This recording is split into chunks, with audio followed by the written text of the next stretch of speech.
Hi everyone, this is OCD Live. I'm Greymond. Let's get to some questions.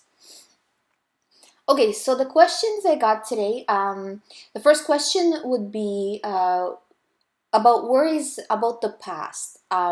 So last time on the show, I said that the OCD stuff never comes true. That I talked to I talked to many people, and I've never ever seen it come true. And the person is asking me that because their situation, their worries have to do with the past, they have no way of ever knowing that it's that it wasn't true, and that scares them. So with that, you gotta understand that if it was something that was important and was true, it would have come up. Truth always has a way of coming up, you know, generally in life. If it was something severe, if it was something that was very important from the past, and most of the time when you have an OCD thought, it usually has to do with something pretty serious. It would have come true, or if if it was true, it would have like come true on a physical level. Do you know what I'm saying? Like it would have been real for you. You would have known that it was real. All of this additional stuff about worrying, what if something happened in the past, or sometimes what if something will happen in the future. This is a what if. This is OCD. Think back to the time in the past where you didn't actually act your best. Okay, we're all human, you know, mistakes do happen, right? So, in those times, have you ever doubted one of those times as being OCD? Like, oh, maybe that wasn't it. Maybe it was just OCD. No, you don't doubt it. You know for sure that this was a real situation where you just didn't act your best. So, but with OCD stuff, you always question it. So that's how you know. And as you start to pull out of it emotionally, meaning that when you first get an OCD thought, you're very much focused on, and you feel always like it's like, it must be true because you're so worried and you're getting all of these emotions and all these feelings, and it just feels real, right? But you got to remember that this is probably not the first time you got this thought, I'm guessing, because that's how it is for most people, right, with OCD.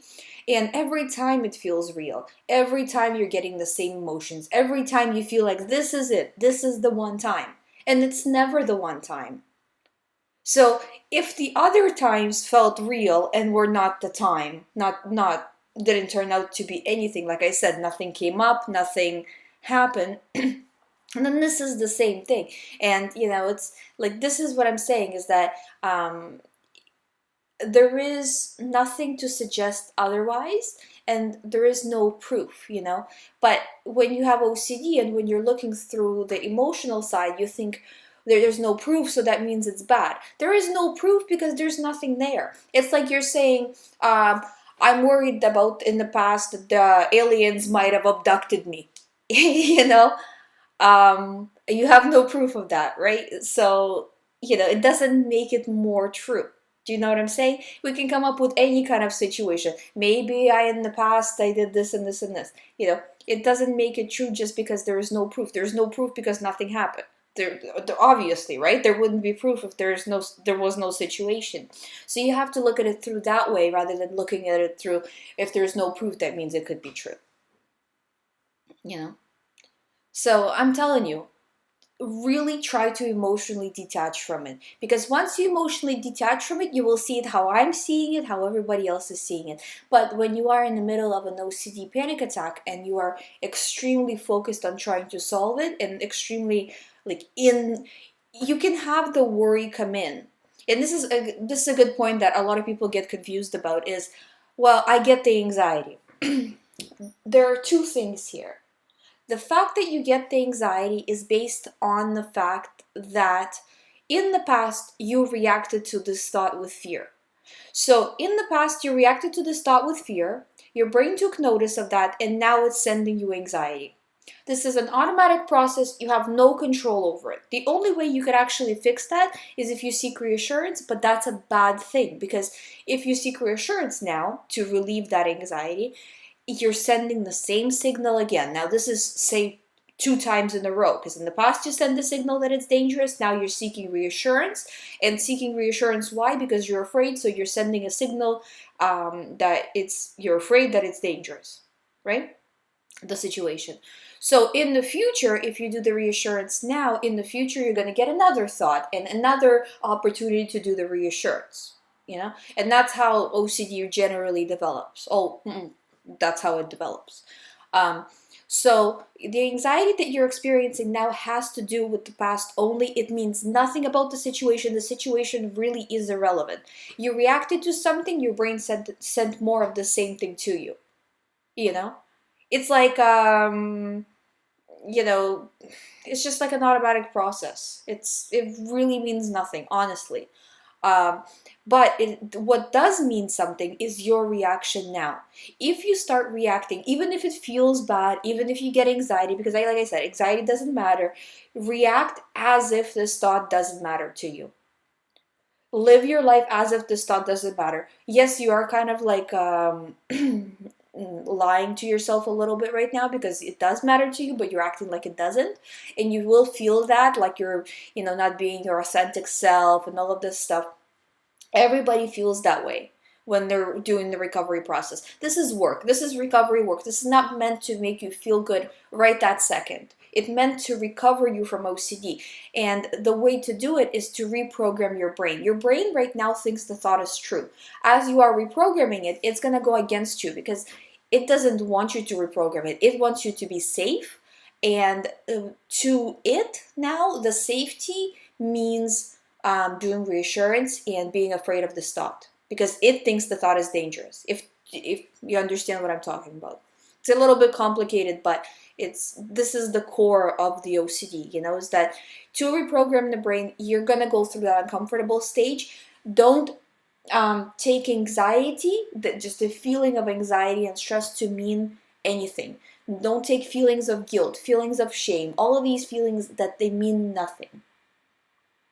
Okay, and then the second part of the question was that I said that many times when the person gets better from OCD, in my past shows I said that when the person gets better, sometimes it's like they hit rock bottom, and then they think that, you know what, my fear is not, I mean, it's bad, but what OCD is taking from my life is just as bad.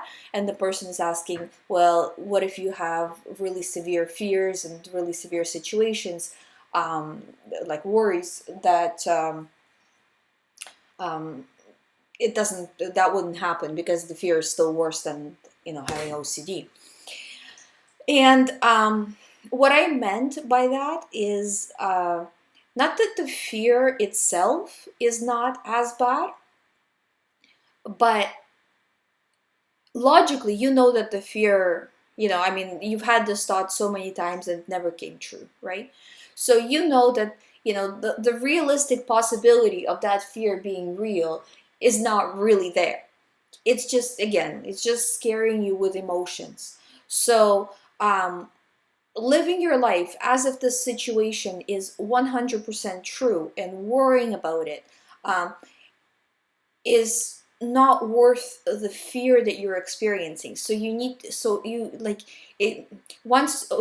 OCD gets bad, you start to see that, the possibility of it is pretty much zero. It's pretty much impossible for you. Say, for example, I don't know what your situation is, but say if you're worried that you did something bad in the past or something like that, or worry about doing something bad in the future, that that thought, it's not realistic, but what OCD is doing to you is realistic, like that, it is real, right? That what OCD is making you go through on a daily basis.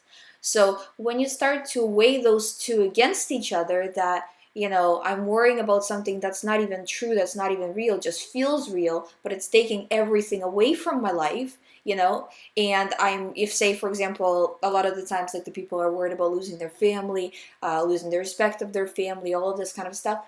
And OCD kind of takes a lot of that away sometimes, not for everybody, but for a lot of people, so it's like you're worried about something unrealistic, but it is actually happening on a realistic level with just the fact of having OCD, nothing to do with that worry. So once you start to realize that, you gain more power back from the OCD, and you really start to fight it. But hopefully, obviously it's better if you don't get to that stage, because that's a pretty hard stage to get out of, to get back from. Although, sometimes, like I said, it does help. It just depends on your personality. That for some people, they get to that stage, and until then they're not really able to fight OCD. They're scared of it still, and they're scared to take that leap of faith. But once they get there, they go all out, and they recover much faster. And then some people just slowly don't really get to that stage, and then they slowly, just from whatever level they realize how OCD works, from there they start to slowly build up, and then they recover. It just depends on the personality, but that's what I kind of meant. And it's it's not about saying that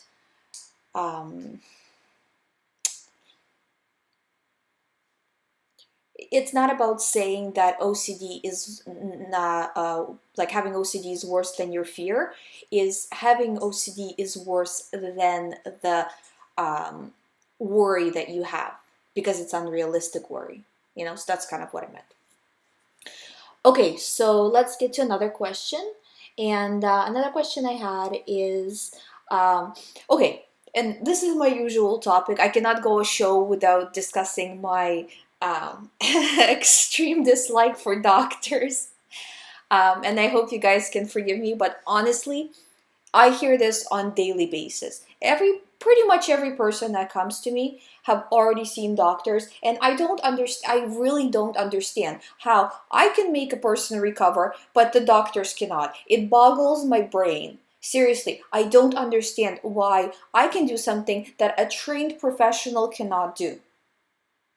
And I'm only one person, so I don't understand what they're teaching them. And guys, honestly, if you are looking for a person to help you with OCD, if they say, especially like if they're like a psychiatrist or psychologist or whatever, therapist of some kind, if they're starting, like, you look at their ad or however you found them, right? And on their resume or ad or whatever, they say that they specialize in OCD, depression, anxiety, ADD, ADHD, blah, blah, blah, blah, blah, blah, blah.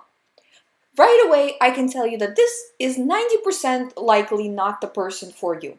Because in order to be a specialist in OCD, they need to be having a lot of experience talking to people with OCD. They need to, because for example, you have a relationship OCD or a religious OCD. Well, how many people has this person seen with relationship OCD or religious OCD? What, one? None? And you're going to be that first, lab rabbit kind of idea? I wouldn't want to be that. Do you know what I mean? So that's the thing. So you have to be very kind of cautious who you go to, because it's like, and I find that most of the time these people, when they actually start to talk to the person, like the doctors or whatever, they start to talk to the person who has OCD, they're dumbfounded. They don't know what to say, so they just give them reassurance. Oh no, don't worry. It's this couldn't have been true. Let me examine it with you and tell you how it couldn't have been true.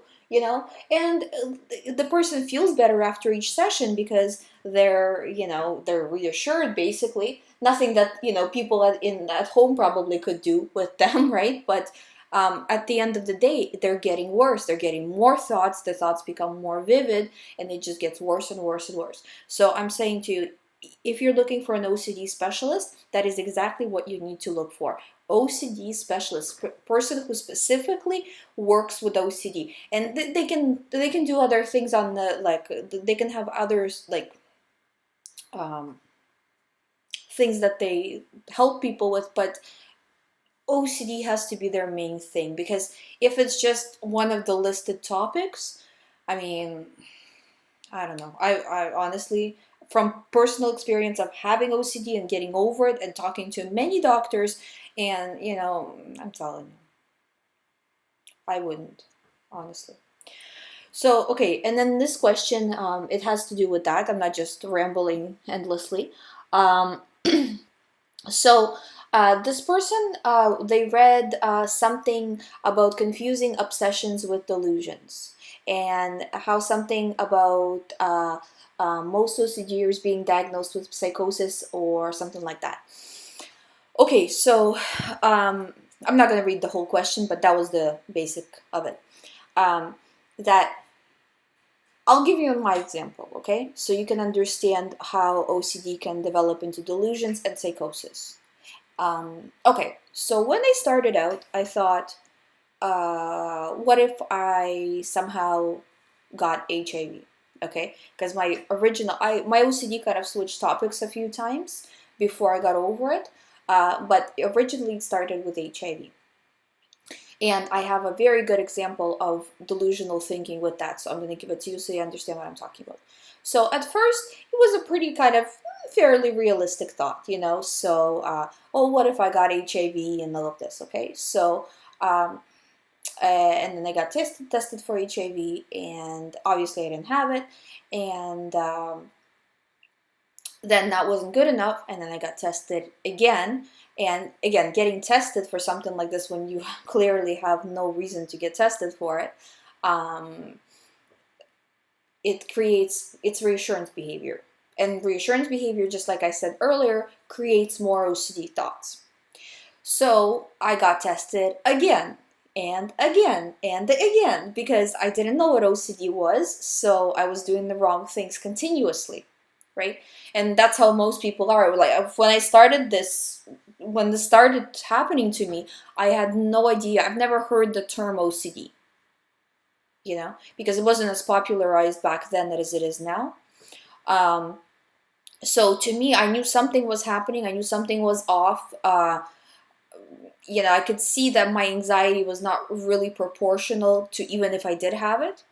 But at the same time, I couldn't see it. It's like as a person who has OCD, you know what I'm talking about. That you do see the logic, kind of, but at the same time, the feelings are so strong that you can't see the logic. It's like a two-way street where you're sometimes seeing more of it, sometimes don't see any, right? So that's how it was. And then I kept getting tested and tested, and as I was getting tested for HIV, and as I was worrying about going to do the test, then I did the test, and I'm worrying about the results and all of this stuff, because these tests, obviously, you know, they're not quick to do. You know, you have to make the appointment, and you have to wait a week or 2 weeks or something like that. So it takes time. So as this was going on, my anxiety was rising. So I don't really remember, but I don't think I was on medication at that point. So I think it was, or maybe no, maybe I was. Anyways, it doesn't really specifically matter. But my anxiety was going up and up and up because I was reassuring myself more, meaning sending more signals of distress to my mind, saying that this is important, and more thoughts were coming into my mind. And as I progressed, I started to see HIV everywhere. And this is the delusional aspect of it. That from being, you know, from having this first thought, which is, okay, well, what if? Well, you know, everybody who, you know, can worry about this kind of stuff, you know. But what if? Okay, you got tested. Okay, nothing, right? Don't worry about it. That's not as unrealistic, okay? But I started to have a problem where, for example, I would go to a store, right? Like a shopping mall. And I would see on like a t-shirt, whatever, something written on a t-shirt. But for a second, I would think, oh, what if that was the word HIV? How does the word HIV written on a t-shirt has any connection to anything? Is beyond me, okay? But in that moment, in that second or split second, I worried about it. That's delusional, okay? So having a delusional aspect to OCD is just when you get to a very high level of OCD, if you're not doing the right things and things like that, you can get to that level. It's not different. And just like when you recover from OCD, not even when you recover, as your level goes down, that was probably when I hit a level of like 10 out of 10 OCD. And this is, again, before I knew the right things, before I knew anything about it. It was just getting worse and worse and worse. And that was probably level 10.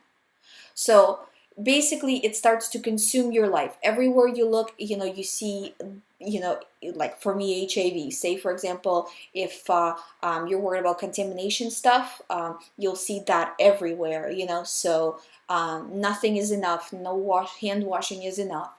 No reassurance is enough. And you can get to a delusional situation. It's not different than having any other type of OCD. And I find that, again, this is why I was talking about the doctors, that they start to classify it differently. It's not different. It's just a very high level of OCD, And then, again, for example, okay, and I'll give you another example that's more kind of explains that a little bit more. Not anybody's example or personal example, but just something just to illustrate it in a different way again. That a person who doesn't have OCD starts out with, sometimes they check their stove. That's everybody's problem, especially ladies, right? That people check their stoves and stuff like that, especially if you have a gas stove or something like that. But even if you don't, checking the stove before you leave the house, okay? So the person checks their stove. They don't have OCD, just they do it. Then they start to do it a little bit more. Maybe they saw something on the news. Who knows? News always kind of triggers OCD, I find. So they start to check a little bit more. And then a little bit more. And this progression is not sudden. It can take years.